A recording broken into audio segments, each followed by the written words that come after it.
El sol de la mañana se levantaba sobre el monte de los olivos como un testigo mudo de algo que el mundo no entendía. La luz dorada se filtraba entre las ramas de los olivos centenarios, y el polvo del camino olía a tierra prometida, a sudor, a esperanza.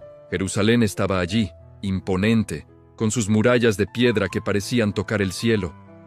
Era el escenario donde la eternidad haría su entrada. Un hombre llamado Jesús caminaba hacia ella. No era un hombre cualquiera, aunque sus pies estaban llenos de polvo y su túnica era sencilla. Había algo en su mirada que los discípulos no alcanzaban a comprender.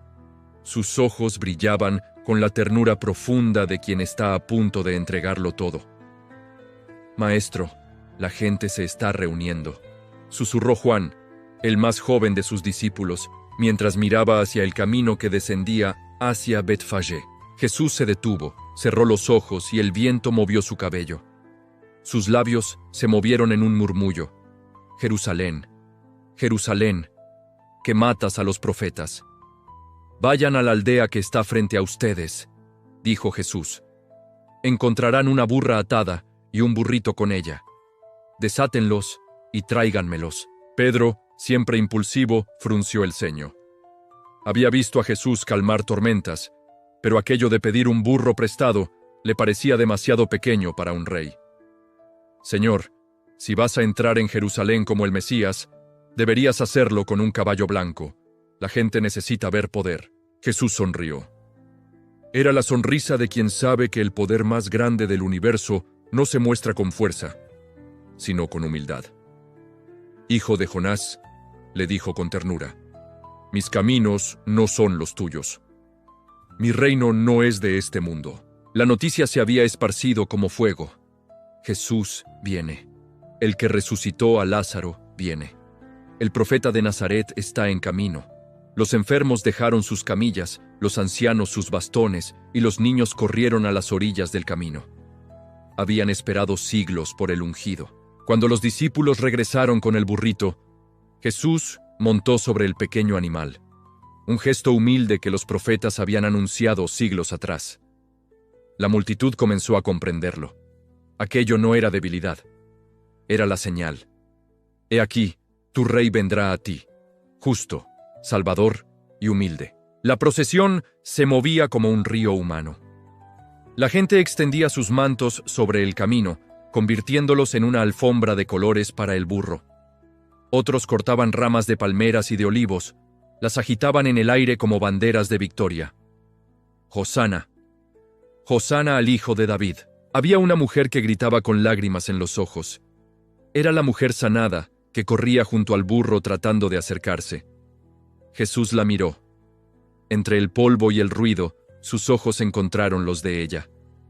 No había orgullo, sino la ternura de quien ve a una hija amada. Algunos fariseos, con rostros endurecidos, se acercaron con indignación. «Maestro, reprende a tus discípulos. ¿No escuchas lo que dicen?» Jesús se detuvo, y el silencio se extendió por un instante. Entonces respondió: «Les digo que si ellos callan, las piedras mismas gritarán». Pero mientras la multitud gritaba Hosana, Jesús miraba más allá. Vio lo que sucedería en pocos días. Vio la traición y la cruz. Se detuvo en la ladera del monte y lloró sobre Jerusalén. No eran lágrimas de emoción, sino de un dolor profundo por la ciudad. «Si tan solo entendieras lo que te trae paz», exclamó con voz quebrada. «Pero ahora está oculto a tus ojos. Vendrán días cuando tus enemigos te arrasarán, porque no reconociste el tiempo de tu visitación». Ese era el misterio. En medio del triunfo ya estaba la pasión. Jesús no entraba para conquistar un trono terrenal, sino para entregar su vida. Cuando finalmente cruzó la puerta de la ciudad, el sol estaba en lo más alto. El templo quedaba adelante, imponente con sus puertas de bronce. El sol de la mañana se levantaba sobre el monte de los olivos como un testigo mudo de algo que el mundo no entendía. Jerusalén estaba allí, imponente, con sus murallas de piedra que parecían tocar el cielo. Era el escenario donde la eternidad haría su entrada. Un hombre llamado Jesús caminaba hacia ella. Sus pies estaban llenos de polvo y su túnica era sencilla. pero su mirada era profunda y tierna. «Maestro, la gente se está reuniendo», susurró Juan, mirando hacia el camino que descendía hacia Betfagé. Jesús se detuvo, cerró los ojos y el viento movió su cabello. Luego volvió a mirar hacia la ciudad, con el corazón lleno de compasión. «Vayan a la aldea», dijo Jesús. «Encontrarán una burra atada y un burrito. Tráiganmelos. Si alguien pregunta, digan que el Señor los necesita». Pedro, siempre impulsivo, frunció el ceño. Le parecía que pedir un burro prestado era un gesto demasiado pequeño para un rey. «Hijo de Jonás», le dijo Jesús con ternura, «mis caminos no son los tuyos. Mi reino no es de este mundo». La noticia se había esparcido como fuego. Jesús viene. El profeta de Nazaret está en camino. Los corazones comenzaban a latir más rápido. Jesús montó sobre el pequeño animal. Los profetas lo habían anunciado. Tu rey vendrá a ti, justo y salvador, humilde y montado sobre un asno. La procesión se movía como un río humano. La gente extendía sus mantos sobre el camino, convirtiendo las telas de colores en una alfombra. «Hosana, Hosana al Hijo de David», gritaban mientras agitaban ramas de palmeras y de olivos como banderas de victoria. Entre la multitud, una mujer sanada corría junto a él. Tocó el borde de su manto una vez y él la sanó de su dolor. Algunos fariseos, con sus rostros endurecidos, se acercaron con indignación. «Maestro, reprende a tus discípulos», dijeron con dureza. «Les digo que si ellos callan, las piedras mismas gritarán», respondió Jesús con una calma que tenía el peso de la eternidad. Pero mientras la multitud gritaba, Jesús miraba más allá. Vio las espinas que atravesarían su frente y los clavos que perforarían sus manos. Al acercarse a la ciudad, lloró sobre ella. No lloraba por lo que él iba a sufrir, sino por la ciudad que no reconocía su visita. Cuando cruzó la puerta de la ciudad, el sol estaba en lo más alto. Las calles se llenaron de voces, ramas y mantos. Al entrar al templo, su mirada cambió. La ternura se volvió fuego. Vio comerciantes y cambistas donde debería haber un lugar de oración. «Mi casa será llamada casa de oración, pero ustedes la han hecho cueva de ladrones», exclamó, volcando las mesas de los cambistas. Cuando cayó la tarde, salió de Jerusalén y regresó a Betania. La noche cayó sobre la tierra y con ella el silencio. En el palacio de Caifás, los líderes se reunían en las sombras. Sus rostros estaban iluminados por la tenue luz de las lámparas de aceite. «Es mejor que un solo hombre muera por el pueblo», dijo Caifás, pensando en política, sin saber que profetizaba un misterio divino. Al día siguiente, en Betania, se celebró una cena. María tomó un frasco de perfume de nardo puro y lo derramó sobre los pies de Jesús. Judas Iscariote fue el primero en indignarse. Sus ojos se oscurecieron por la avaricia. «¿Por qué no se vendió este perfume para los pobres?» «Déjenla», dijo Jesús. «Se ha anticipado a ungir mi cuerpo para la sepultura. El amor verdadero rompe el frasco y no calcula». Esa tarde, sentado en el templo, sus enseñanzas eran advertencias de amor desesperado. «¡Ay de ustedes, hipócritas!», exclamaba con voz de fuego. «¿Cuántas veces quise reunir a tus hijos como la gallina a sus polluelos, y no quisiste?», dijo con la voz quebrada por el dolor. Subió al monte de los olivos bajo las estrellas. Sabía que uno lo entregaría y que Pedro lo negaría, y sin embargo los amaba. Se despojó de su manto, se ciñó una toalla y comenzó a lavar los pies polvorientos de sus discípulos, incluso los de aquel que lo traicionaría. «Señor, ¿tú me lavas los pies a mí?», preguntó Pedro. «Lo que yo hago, tú no lo entiendes ahora, pero lo entenderás después». «Jamás me lavarás los pies», exclamó Pedro. Jesús lo miró. En sus ojos había amor y tristeza, porque sabía que aquel hombre que ahora rechazaba humillarse, pronto sería humillado por su propio miedo. «Si no te lavo, no tienes parte conmigo». Entonces Pedro, en su exageración de siempre, pidió que le lavara no solo los pies, sino las manos y la cabeza. Pero Jesús sonrió con ternura. El que está lavado no necesita más que lavarse los pies, porque está completamente limpio. Y mientras secaba los pies de Judas, el que lo traicionaría, sus manos temblaron, no de miedo, sino de amor.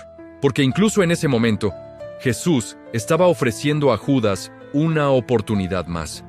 Sus dedos tocaron los pies de quien pronto vendería su vida. Pero el corazón de Judas ya estaba endurecido. El perfume de María había llenado su alma con el veneno de la avaricia. Esa misma noche, Judas salió de la cena, salió a la oscuridad. Y era de noche. 3 palabras que describen más que una hora del día.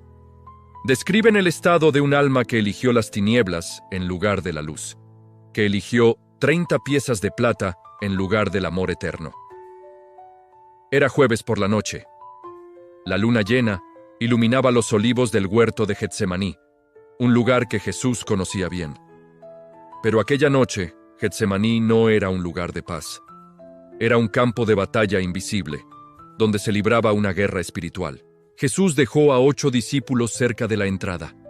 A Pedro, a Santiago y a Juan, los más cercanos, los llevó más adentro.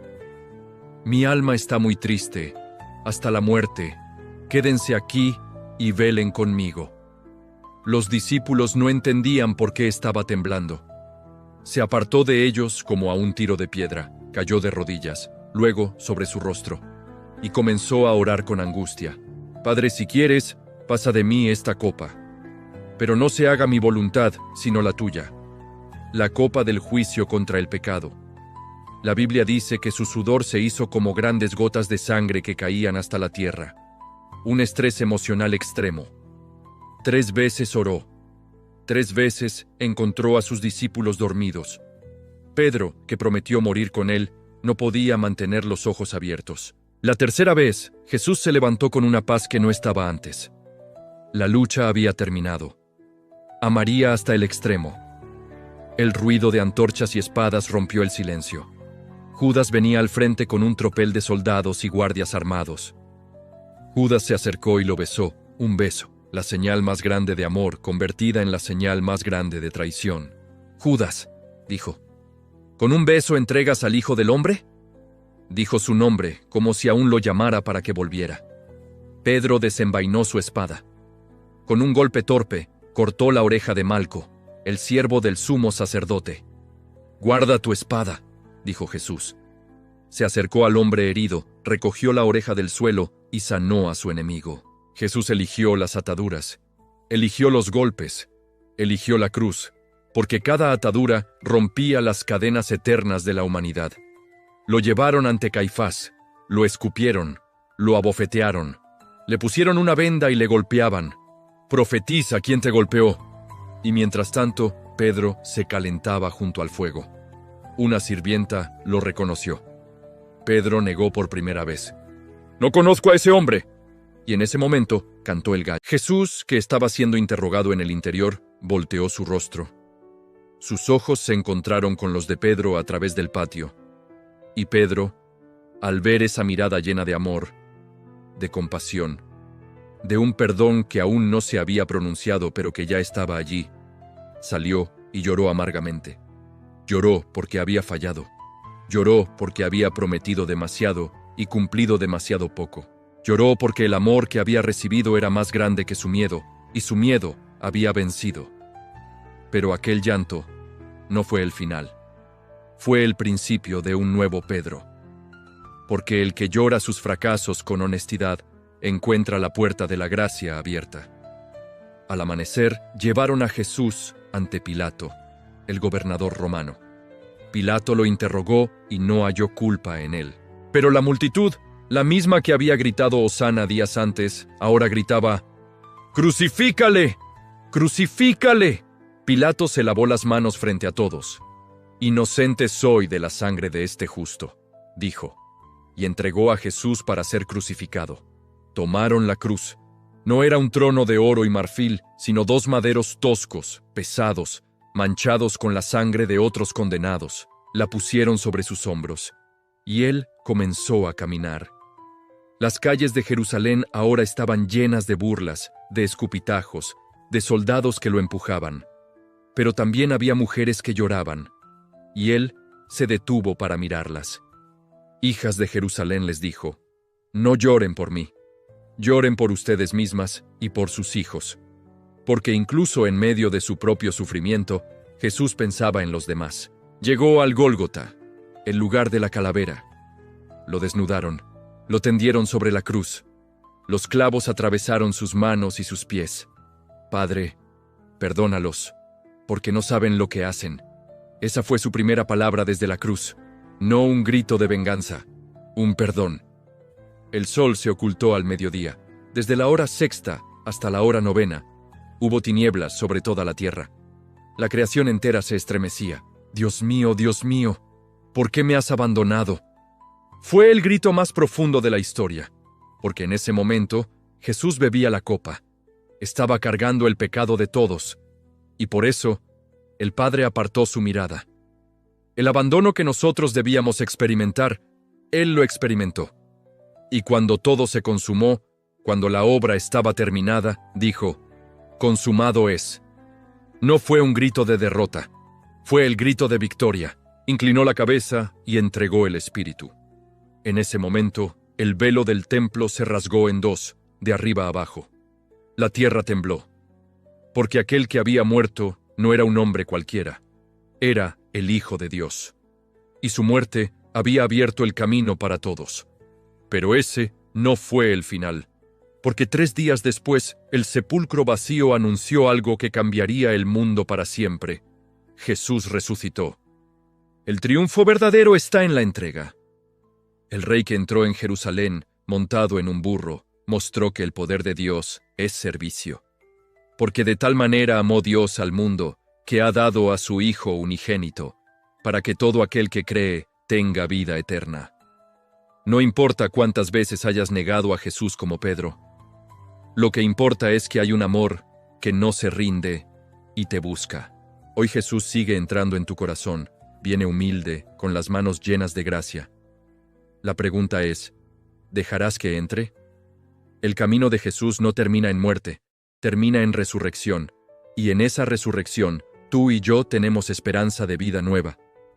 Recuerda a Pedro, él lloró, pero fue restaurado. No hay pecado que supere la gracia, no hay tumba que pueda retener al amor.